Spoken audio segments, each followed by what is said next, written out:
everybody, and welcome to another exciting, fun-filled, expeditious episode of Radiorama, where, as the name implies, I show you how to work on radios and other electronics from the 1930s through about the 1960s. And as you might have guessed, this is not your typical radio, especially not if you live in the U.S. like I do. It's a pretty big French-made radio. It is. I don't know much about these. I'm going to be honest. Like I didn't do a lot of research before I started filming, but I just love the way these look. I have this model, and then I have an Excelsior. I'm not sure if I'm saying this right. I'm sure the French are like absolutely putting their heads in their hands over the butchering of their language. But anyway, I don't speak French. I'm sorry. But anyway, I have several of these sets, and they're just over the top. I love them. They're made out of steel. Some of them have this really bizarre looking enamel work. I'm not sure how that was done, whether it was applied or maybe done by hand. I have the Soviet copy of this too, but anyway, these come in a variety of colors. And I actually got two of these. There was one member of ours who really wanted a Catalan bullet. Fada Catalan bullet, and I had one. I'm okay with Catalan. You know, it's all right. I just think I think it's overpriced. It is beautiful to look at, and I have several Catalan radios myself. But I traded one of those for two of these, and I gave the other one to my friend. There's an elderly gentleman in our museum who loves weird radios as much as I do, and I knew he would get a kick out of it. And I don't need any more of these. I don't know if it works. It's actually been sitting around for 6 months, and I just was not going to turn on when that is slipping off. Nice. I'm already missing the set screw for that knob. Guess I'll have to fix that later. So again, I don't know. I'm not sure if it works or anything. And why is this knob also loose? It says pickup, which I assume means phono. Well, I'll have to tighten the screw back on this one. It's a shame I lost the set screw for the other one. Or maybe it was never there. But before I do anything, I'm going to take the back off and we'll see what's going on under the hood. Well, here we go with the back removed. And first of all, let's see what it's set to on the power transformer. Looks like it's set to 110 already. And that I bet is a fuse. I bet there's some little weird filament that goes between those two things, and if that blows, then your fuse is blown. And this massive power. I'm just not familiar with these power resistor. I'm not really familiar with these things at all, but it looks like most of it's pretty straightforward. Let's see what we have here on the back. Excelsior 52 EM4 is the eye tube. That's probably bad. EL41, that's got to be the output tube. EBC 41, it's one of the triodes. GZ40, that's probably the rectifier. And they might even have European equivalents. I mean, it is a fucking European radio. Maybe it has... No, you know what it is? These are rim lock tubes. They have these little bibs that are kind of that come into this little folded area. And they're definitely not as common, so I really hope that none of these are bad. Oh, that rectifier does not look good. I mean, maybe it just got beat up. Maybe it's, who knows, maybe it's fine.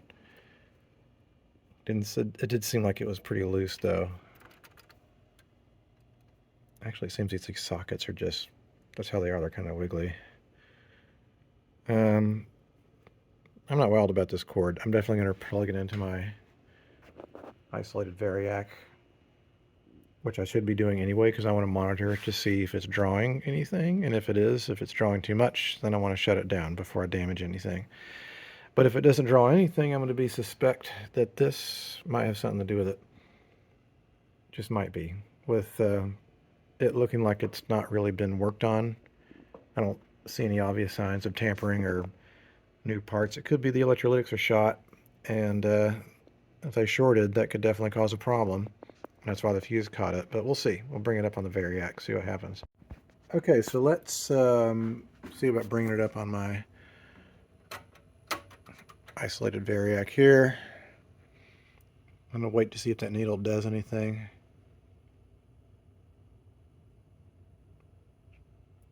Okay. Drawing a little bit. Or am I just imagining things? What's the voltage on this? It's approaching 40. I should be drawing something.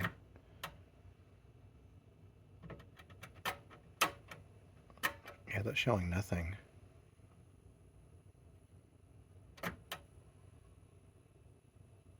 Well, is there any life in here? No, there's nothing. There's nothing alive. I'm still drawing nothing. Where are we at? Whoa, what just happened there?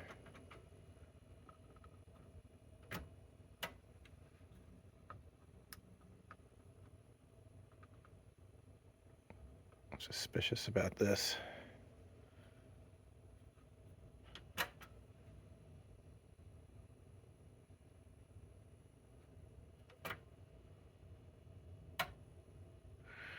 Okay, there's nothing home. There's nobody home here. There's no power getting to the set. So that makes me think that that fuse is blown. So let me unplug it and test it. Quit filming. All right, before I do anything, I just realized that there's a plug that comes off of the back here. And I thought, well, that janky looking cord, that rotten rubber wiring, it could just be that maybe there's something bad happening inside the cord. So I'm going to test that first. Put some little voltage on it. Nope, that cord's fine.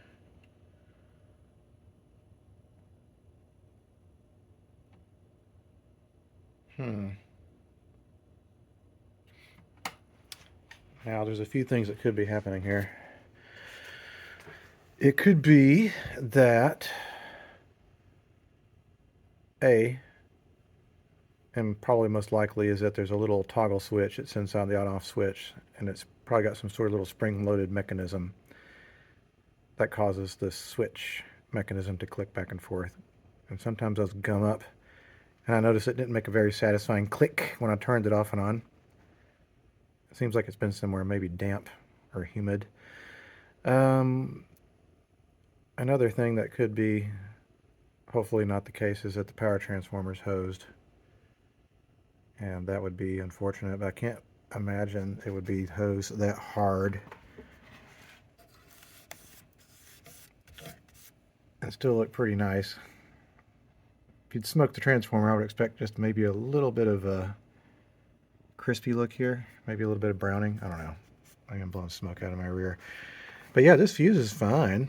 So nothing catastrophic I don't think could have happened. So I think it's something basic. I think it's the switch. That's my guess, and I'm going to stick to it. I'm going to plug this back in again, just to make sure it's really and truly not working. Maybe I'll try to work the on-off switch back and forth a few times. And if it still doesn't do it, then I'm going to take it out of the case, which I would have to do anyway. It's just I was trying to avoid it because I was like, this looks like one of those stupid designs that's going to be a real pain in the ass to deal with, but I'll deal with it. Well, I confirm I'm getting voltage here, but nobody's home. It's not coming on. I want to do one more test to see if the switch really and truly is maybe out, and then it's going to be time to do some reassembling. Now that I remember it, I remember that the Soviet copy, you unbolted all of that, like the wood panel here, there's the speakers on it, and I think there's maybe some bolts in the bottom, and the whole like thing just comes out in one piece. So really it's not too bad. It's just a matter of you need a long enough like driver to get in there, not. And even if the bolts fall down, so what? They're going to go down in there. Genius!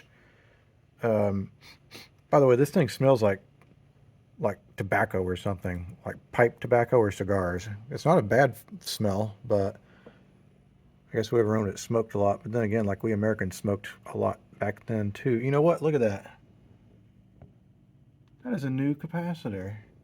I say new, new-ish. That's definitely like bare minimum 70s, 80s era capacitor. Plot thickens. Makes me wonder what's going on here. I think someone's worked on it, but why is it not working? Alright, I did confirm the switch is not switching on and off. And there's evidence of newer stuff in here, like that's definitely a more modern replacement. That's a more modern replacement. I get a feeling this would work if that switch was doing its thing, so I'm going to see if I can flip it upside down and get some penetrating crap in there to kind of free up that switch. Okay, I was able to get the switch to start switching again. Previously it was making a very weak, like sort of soft, I don't know, wasn't much of a click, and I can't do it. I can't film myself doing it, but I tested it with the meter here and it beeped off and on, so I have a little confidence that it may indeed have a little life now. So let me put on the lowest amp setting.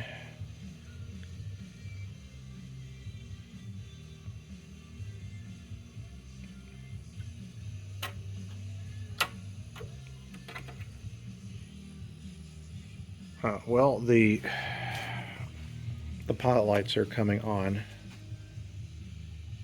so that means the set is actually working versus, well, it's coming to life versus before it did nothing. But for some reason,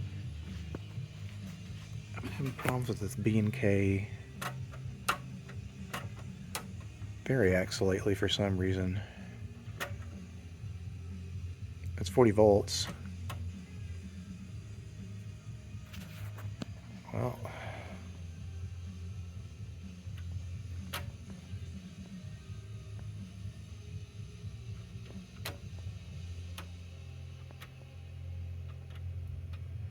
okay, I need to clean my my switches here. Let's see.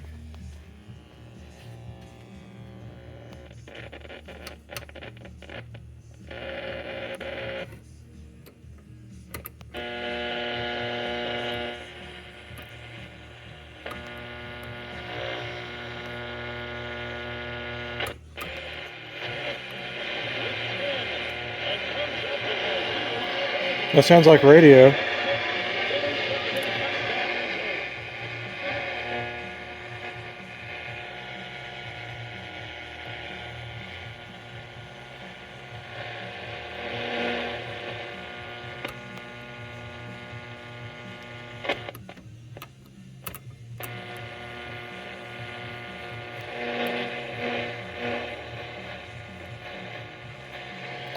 Listen it up all the way.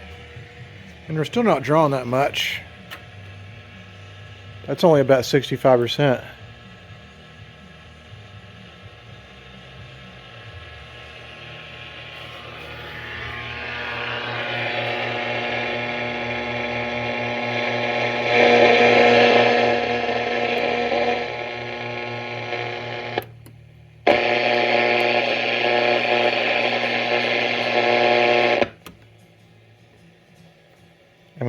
I'm blind here. I have no idea which band I'm on. I'm just guessing here.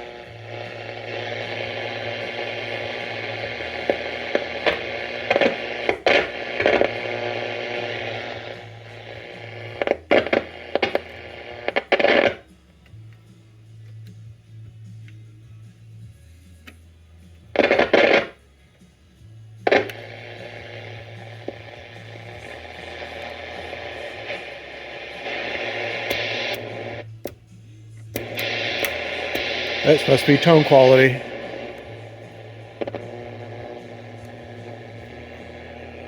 So we can push this back. I felt like I was picking up something around here.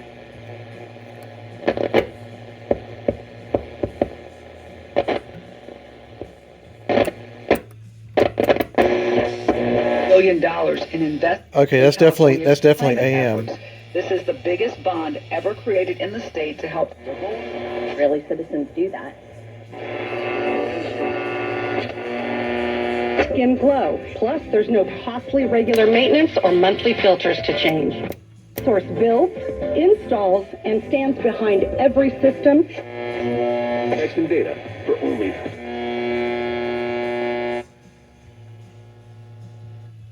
All right, well, it seems like it's working all right. It's just there's some sticky things going on, and probably the switches and stuff need to be cleaned.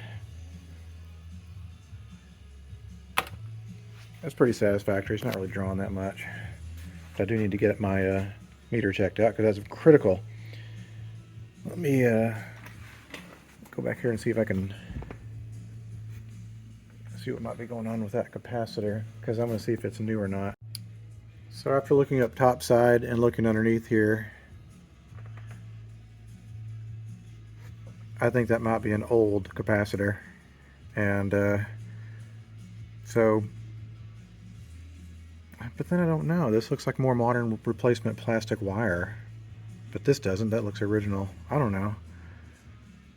But what I'm going to do is get out my capacitor checker, my vintage machine over here. What is it? The Sprague Telemic? Yes, the Sprague Telemic TO-5, which is perfect for things like this where you need to really operate with some high voltages. And they're a little bit dangerous, but in order to do this properly, I'll need to disconnect both of these leads. So I'll bring that over here and we'll hook it up and see what the health of these things are. Ah, here we go, the fabled Sprague Telemic capacitor analyzer. Be careful with these things. They do put out real voltage, so you can get zapped if you're not careful. Anyway, I'm going to set my leakage for 60 to 600 volts, and then I need to bring up the voltage. So let's see. And what's going to happen, you want to bring this up slowly, because you're basically just partially reforming your electrolytic capacitor. You're bringing it up slowly to load. All right. Still climbing at 100.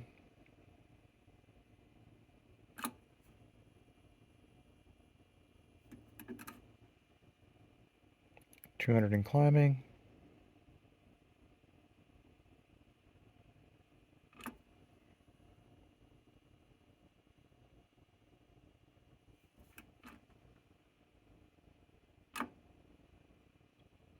And what we're going to look for is, as we climb, we're going to want that needle to fall back down as close to zero as possible. And that's going to tell me how leaky the original electrolytics are. Again, I'm suspicious about why there's new leads soldered to it. All right. I'm doing this one-handed. If I wasn't filming, I'd be able to do it more smoothly. And we'll continue going. 300 volts and climbing.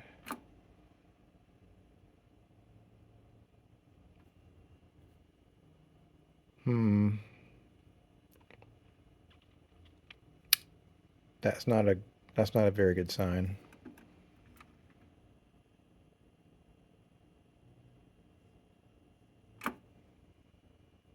Where are we at again? We still got a ways to go. About 350 is where we want to go. Getting there. That's close enough. So I'm just going to let that sit here for a little bit and see if anything happens. And if not, then both of those are going to probably have to be replaced. But it's not a biggie, because what I can do is do what I usually do, which is mount one electrolytic probably up here with its ground. Basically, it's going to be chassis ground no matter what I do. It's probably 250 microfarad electrolytic capacitors. There's plenty of places on this chassis I can solder the negative leads to. And then the positives, you just go to the positives of the replacement capacitors. And if we have to do that, then I'll show you how to do it. So, but it's not looking very promising. I'll give it a few minutes. Sometimes it can take like 30 minutes or more for these things to reform. Patience is kind of a virtue with these things. Believe it or not, that's just after about 2 minutes, and you can see what an improvement that is. Um, that's pretty good. I'm feeling pretty confident about the condition of the capacitors, or at least one of them. I'm gonna let this sit here and bake for a little while, and it'll kind of slowly rebuild um, the capacitor. Basically, you can reform these guys, that's what they call it.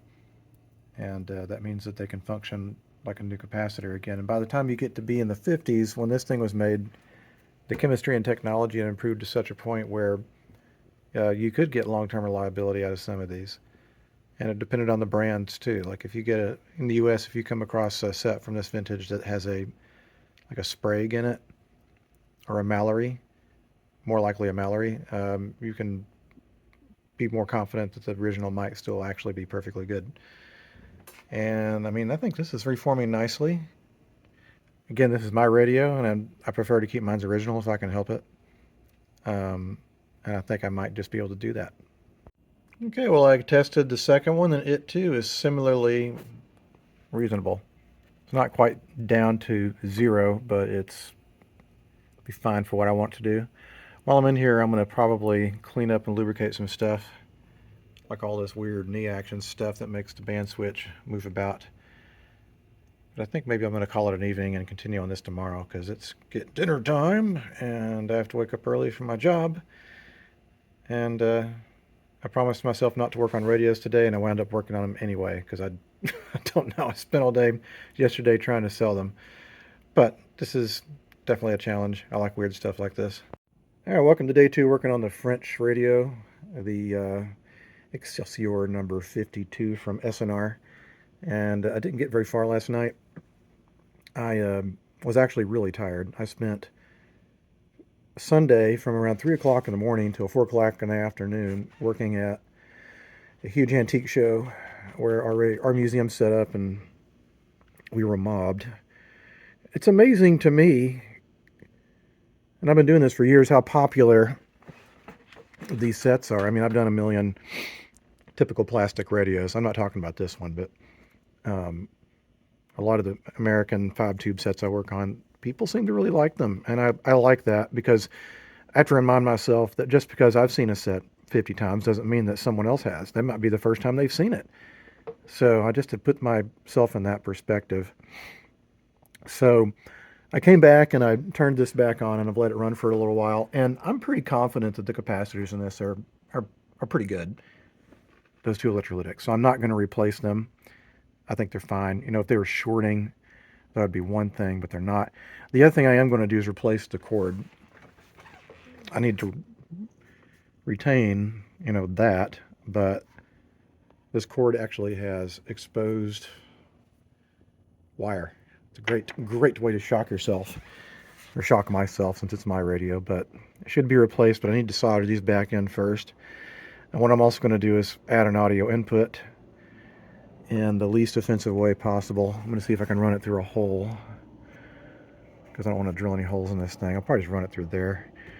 And the record player input, I think, is probably one of these two. Let's see, what does the back of this say? All right, I think I've got this backwards here, so if I were to do that number, okay. Yeah, this right here is the audio in. So that's what I'll add the audio input to. The other one is the antenna. I notice in this one over here, which is obvious coming off the output transformer, is the additional speaker connection. I'd be curious to see what the additional speaker looked like with this, or even if it came with one. I've noticed most larger European sets have a lot of additional accessories. A lot of American sets did not have the ability to add an additional speaker. Some did, but a lot of the bigger sets in the US were so gigantic that you already had a massive speaker. You probably didn't need any more. Just different ways of, manufacturing. And again, that's why I'm so fascinated working on non-US sets, not because I don't like American sets, but just because I work on so many. Now that I'm satisfied that this electrolytic is in good shape, I'm going to make sure it's shorted so I don't shock myself, and turn this bad boy off. By the way, if you use one of these, when you're done, make sure you release all the buttons before you do anything, because that'll discharge it. And the other thing is, you want to make sure that your electrolytic is discharged, which it seems to be. So I did this one last night. Yeah, we're good. So, all right, now I'm not going to jolt myself. We can put this back together again and add that cord for the audio. Okay, so I got the capacitor hooked back up again. And what I'm going to do is kind of oil up anything that moves in here, and I'm just going to see what moves. And make sure you do not get any on the dowel string or it'll slip. But you just want to get just a little bit on there. I'm using something called Zoom spout oil. I know it's kind of a funny name, but it works really well. It's a really light machine oil. I've been using this stuff for a few years. One of my friends, Kyle, who works on record players, recommended it. And I use it on record players and radios and clocks. Probably shouldn't use it on clocks. I'm sure there's a few clock guys in here who's like, no, you shouldn't. You're probably right. Anyway, electric clocks, rather. Yeah, that's already starting to feel a lot better. You know, I may not fully recap my radios, but I do want them to work nicely. So I want to make sure everything's going to move smoothly. All right, welcome back to day 3. I have to admit something here, which is I got COVID for the first time today. After 5 years of this thing floating around, I finally got it. I don't feel very good. I didn't feel very good last night. I'm trying to stay away from everybody. So I'm going to hide out in the garage. This has been kind of a shitty week for me. I found out that one of my friends has cancer. And then I've got COVID. And on top of that, we've had some stuff happen here in the U.S. over the last few months that are pretty concerning. Someday I'll get enough courage to talk about it, but let's just say I'm not really happy with what's going on right now. And for those of you who are from other countries watching this, just know that not all of us Americans are the same, and we all do not make the same choices. And a majority of us think that what's happening now is wrong. So don't judge all of us. That's all I'm going to say about it. And I don't care if I lose people watching this channel either. I mean, I've got you folks who keep on coming back and forth and watching my episodes. I really appreciate it. I know there's people that make much better videos than I do. I started doing this during COVID, and now it's kind of a habit. So I'll continue to do it. Anyway, I've got my audio connection here going through the phono connection. We've got our right and left channels going through repair resistors. And I've got this little Bluetooth receiver.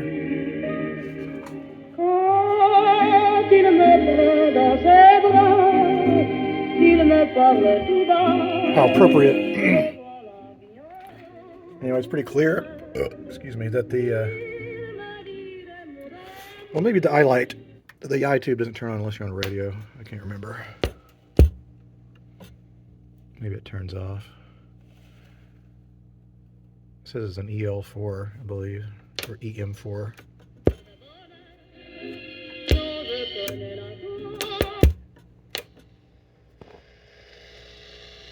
An apparent self-inflicted.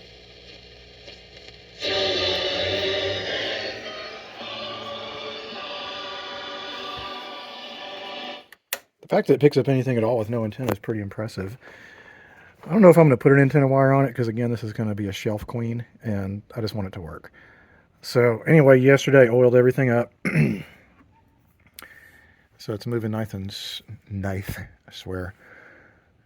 I'll blame it on the COVID. Anyway, I'm slurring my speech. I'm going to clean the volume control just one more time because it was kind of problematic when I first started working on it.